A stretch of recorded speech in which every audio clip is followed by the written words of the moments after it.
Good morning students, प्रज्ञा विद्यालय की online classes में आपका स्वागत है। और आज हम कक्षा 12वीं का भूगोल विषय का जो अध्याय 3 हमारा कर रहे थे उसका थर्ड लेक्चर करेंगे। लास्ट लेक्चर में हमने जनसंख्या संगठन के जो एज और सेक्स जो पिरामिड है वो हमने कर लिया था। और इसके अलावा हम आयु संरचना कर चुके हैं और सेक्स रेशो लिंग अनुपात भी हमने कर लिया है। आज का जो हमारा टॉपिक रहेगा वो रहेगा ग्रामीण नगरीय संगठन, यानी कि रूरल अर्बन जो कंपोजिशन है जनसंख्या का वो आज हम करेंगे। अब बात करते हैं कि जो ग्रामीण नगरीय संगठन है वो क्या है। निवास स्थान के आधार पर जनसंख्या को दो श्रेणियों में बांटा जाता है, यानी कि रहने के स्थान के आधार पर ग्रामीण और नगरीय। यह विभाजन इसलिए आवश्यक है क्योंकि ग्रामीण और नगरीय जनसंख्या की आजीविका और सामाजिक दशाओं में अंतर पाया जाता है। अब ऐसा क्यों किया गया? गांव और नगरों के लोगों को अलग अलग क्यों किया गया?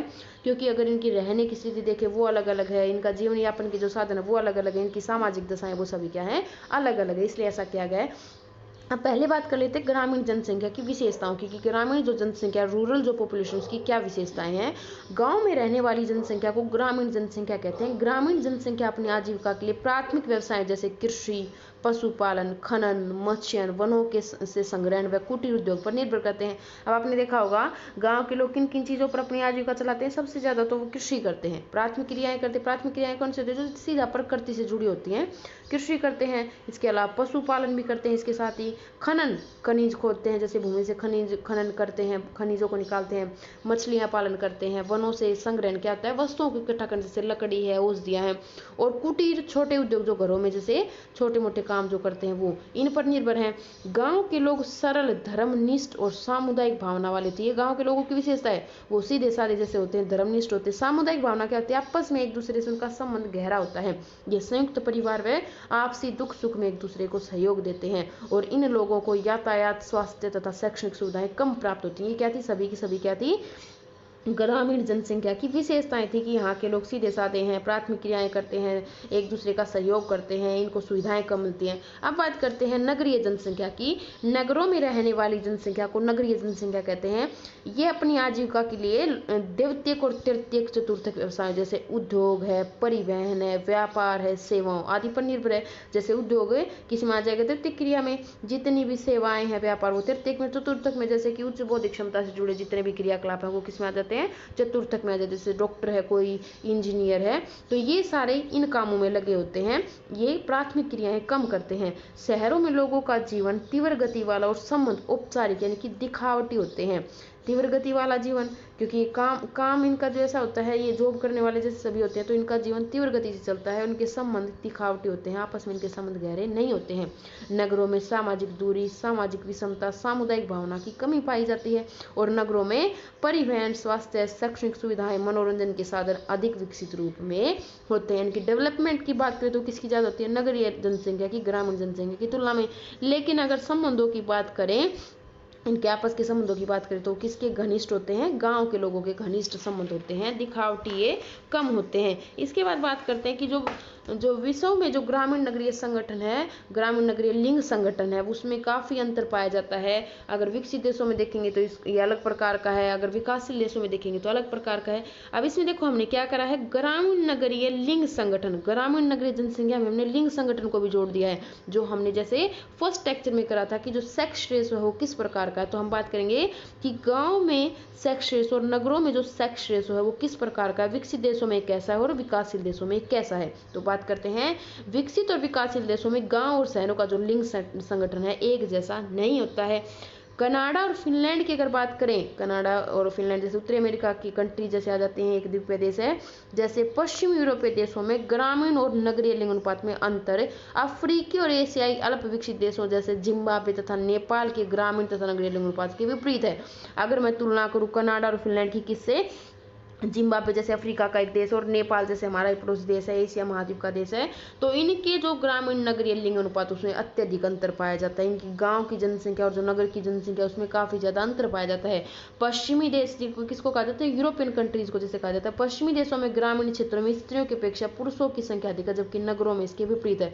अब आप याद करें, प्रवास वाला जो टॉपिक हमने करा था उसमें मैंने आपको बताया था कि यूरोप में क्या है, महिलाएं प्रवास ज़्यादा मतलब महिलाएं क्या हैं वो ग्रामीण क्षेत्रों में पुरुषों की संख्या से अधिक हैं। ऐसा क्यों? क्योंकि जो पुरुष थे वो क्या कर गए, प्रवास कर गए अमेरिका जैसे देशों में रोजगार के लिए, जबकि नगरों में क्या है इसके विपरीत है।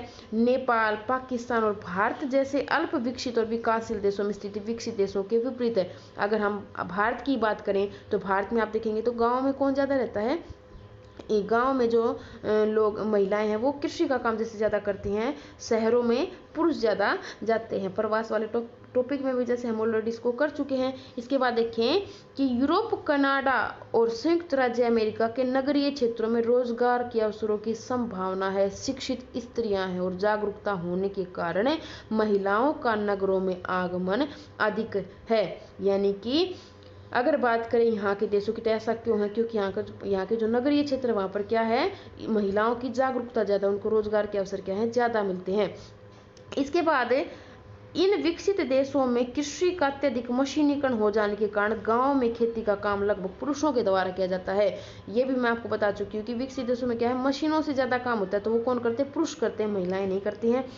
और इसके विपरीत अगर एशिया के नगरीय क्षेत्रों में प्रवास पुरुष प्रधान है, अगर एशिया की बात करें तो यहाँ पर प्रवास क्या है, पुरुष प्रधान, पुरुष ज़्यादा करते हैं, इसलिए वहाँ पर लिंग अनुपात पुरुषों के अनुकूल है। भारत और चीन जैसे कृषि प्रधान देशों में खेती के काम में महिलाओं की सहभागिता क्या है, ज़्यादा। अगर हमारे यहाँ पे भी आप देखें तो महिलाएं कृषि का काम ज़्यादा करते हैं, पुरुष क्या करते हैं, रोजगार के लिए शहरों में चले जाते हैं। एशिया के नगरों में आवास की कमी, रोजगार के अवसरों का अभाव, महंगाई, सुरक्षा की कमी तथा स्त्रियों की कमी, कम जागरूकता के कारण महिलाएं प्रवास कम करती हैं। इसके अलावा और अन्य कारण क्या है, एक तो महिलाएं कृषि करती है, दूसरा क्या है, एक तो कम पढ़ी लिखी होने के कारण रोजगार के अवसर कम मिलते हैं महिलाओं को, महंगाई भी ज़्यादा है, सुरक्षा नहीं है, एक सबसे बड़ी बात है, और जागरूक नहीं है महिलाएं, इसलिए उनका प्रवास कम होता है शहरों में, गांव में वो ज़्यादा रहती हैं। तो ये था हमारा ग्रामीण नगरीय संगठन और ग्रामीण नगरीय लिंग संगठन, जो विषय का मैंने आपको बताया। अब बात करते हैं साक्षरता। आज का जो हमारा नेक्स्ट टॉपिक रहेगा, साक्षरता क्या है, लिटरेसी क्या है और ये क्यों जरूरी है किसी देश की जनसंख्या के लिए। परिभाषा, संयुक्त राष्ट्र संघ की जनसंख्या आयोग के अनुसार मैं आपको बता देती हूँ, जो यूएन जिसको हम कहते हैं पब्लिक कमीशन जो हमारा है संयुक्त राष्ट्र संघ का, इसके अनुसार जो परिभाषा है वो क्या है, साक्षर वह व्यक्ति है जो 15 वर्ष या इससे अधिक आयु वर्ग का हो और जो किसी भाषा में साधारण संदेश को पढ़ लिख और समझ सकता है। यानी कि इन्होंने क्या कहा कि 15 वर्ष से ऊपर का जो व्यक्ति किसी भाषा को लिख पढ़ समझ सकता है उसको क्या कहेंगे, हम साक्षर कहेंगे। लेकिन भारत की अगर बात करें, ध्यान दें दोनों में फर्क है। भारत की जो 2001 की जनगणना हुई थी उसके अनुसार क्या कहा गया था, 7 वर्ष से अधिक, कितने वर्ष से अधिक, 7 वर्ष से अधिक के बच्चों को इसमें लिया जाएगा, इससे नीचे के बच्चों को इसमें नहीं काउंट किया जाता है। 7 वर्ष से अधिक आयु वाला जो व्यक्ति किसी भी भाषा को लिख पढ़ सकता है और जिसमें समझ के साथ अंक गणितीय परिकलन की भी योग्यता है, क्या कहलाएगा, साक्षर कहलाएगा। यानी कि एक भाषा, किसी भाषा विशेष को पढ़ लिख समझ सकता है और अंक गणितीय परिकलन भी, जिसको यानी कि गणित का भी जिसको थोड़ा बहुत ज्ञान है, योग्यता है, उसी को क्या कहेंगे, साक्षर कहेंगे। अब इसको निकालने का तरीका देख लीजिए। इसके बाद एक बार ये और देख लीजिए कि जो साक्षरता दर है वो क्या है, जो लिटरेसी रेट जिसको हम कहते हैं, जैसे हम बताते हैं 2011 में भारत की साक्षरता दर ये रही, 2001 में ये रही, तो वो क्या है, कुल जनसंख्या में साक्षर व्यक्तियों के प्रतिशत को दर्शाना साक्षरता दर कहलाता है। यानी कि टोटल पॉपुलेशन कितनी है किस देश की और उसमें साक्षर व्यक्ति कितने, इन दोनों का जो अनुपात है वो क्या कहलाएगा, साक्षरता दर कहलाएगा। सूत्र देखें, साक्षर जनसंख्या ऊपर रहेगा, जो हम निकाल रहे हैं, जो चीज क्या निकाला हमें, साक्षरता दर ही तो निकाल रहे हैं, तो साक्षर जनसंख्या क्या रहेगी, ऊपर, बटे कुल जनसंख्या और गुना में 100, क्योंकि हमें दर निकालनी है तो हमारी क्या आ जाएगी, साक्षरता दर आ जाएगी। अब बात करते हैं कि जो साक्षरता दर हम निकालते हैं उसका क्या महत्व है। किस देश में साक्षर जनसंख्या का अनुपात उसके सामाजिक आर्थिक विकास का सूचक होता है। साक्षरता से रहन सहन के स्तर, महिलाओं की सामाजिक स्थिति, शैक्षणिक सुविधाओं की उपलब्धता तथा सरकार की नीतियों का पता चलता है। यानी कि अगर मैं कहूँ किसी देश में लोग साक्षर हैं तो उसके लिए क्या जिम्मेदार हो सकता है, वहाँ के लोगों का रहन सहन हो सकता है, महिलाओं की सामाजिक स्थिति हो सकती है, शिक्षा की सुविधाएं हो सकती है और सरकार की भी नीतियाँ हो सकती हैं। इन सब चीज़ों का पता लग जाता है साक्षरता दर से या साक्षरता से किसी देश की से उस देश की पूरी स्थिति का, आर्थिक विकास का पता लग जाता है कि वो कैसा है। इसके बाद बात करते हैं कि साक्षरता जो है वो सब जगह पर एक जैसे नहीं होती है। इसका क्या कारण, इसको प्रभावित और निर्धारित करने वाले कुछ कारक हैं। सबसे पहला तो आता है आर्थिक विकास का स्तर, यानी कि इकोनॉमिक कंडीशन किसी देश की डिसाइड करेगी कि वहाँ के लोग कितने पढ़े लिखे हैं। जितनी ज़्यादा आर्थिक स्थिति अच्छी होगी उतनी ज़्यादा साक्षरता दर क्या है, बढ़ती चली जाएगी। नगरीकरण का स्तर, अब आपने देखा होगा कि नगरों में लोग ज़्यादा पढ़े लिखे होते हैं, गाँव की तुलना में, तो नगरीकरण का स्तर भी डिसाइड करेगा। शैक्षणिक सुविधाएं, अब सुविधा होना भी बहुत जरूरी, बिना शैक्षणिक सुविधाओं के लोग पढ़ेंगे कहाँ पे, तो शैक्षणिक सुविधा। यातायात और संचार के साधन, आप कहेंगे कि यातायात संचार की क्या हो सकता है, तो जैसे मैं आपको बताती हूँ कि गांव में सुविधाएं कम होती हैं, तो वो बच्चे क्या करते हैं, या जो पढ़ने वाले जो बच्चे होते हैं वो क्या करते हैं, वो नगरों में या फिर आसपास के कस्बों में जाते हैं पढ़ने के लिए। तो उसके लिए क्या होना चाहिए, यातायात और संचार के साधन होना बहुत ही जरूरी है। सामाजिक दशाएं भी कई बार निर्धारित करती हैं, जैसे कि जातियों का जो विभाजन होता है कई बार वो भी प्रभावित करता है कि कम पढ़े लिखे लोग निम्न जातियों में जैसे मिलते हैं। महिलाओं की सामाजिक स्थिति, अब महिलाओं के लिए क्या जरूरी, उनकी सामाजिक स्थिति अच्छा होना बहुत जरूरी है। जैसे अगर भारत की उदाहरण दूं तो स्वतंत्रता के समय महिलाओं की शिक्षा की ओर बहुत ही कम ध्यान दिया जाता था, लेकिन अब ऐसा नहीं है। और सरकारी नीतियां, सरकार कैसी योजनाएं बना रही है अपनी जनसंख्या को साक्षर करने के लिए भी काफी महत्वपूर्ण है। तो ये सारे वो कारण थे जो साक्षरता को निर्धारित करते हैं। अब बात करते हैं आज के आपके होमवर्क की, आप क्या क्या करेंगे अपनी फेयर नोटबुक में। सबसे पहला प्रश्न रहेगा, बड़ा जो प्रश्न आपका है, जनसंख्या के ग्रामीण नगरीय संगठन का वर्णन करिए। ये आपका महत्वपूर्ण प्रश्न है क्योंकि एनसीईआरटी का क्वेश्चन नंबर 3 का पार्ट फर्स्ट है। जो आज मैंने शुरू में आपको कराया साक्षरता का, जनसंख्या का ग्रामीण नगरीय संगठन, जैसे ग्रामीण जनसंख्या की विशेषताएं, नगरीय जनसंख्या की विशेषताएं और विश्व में इसका जो लिंग संगठन हो किस प्रकार का ग्रामीण नगरीय जनसंख्या का, तो वो आज आप करेंगे।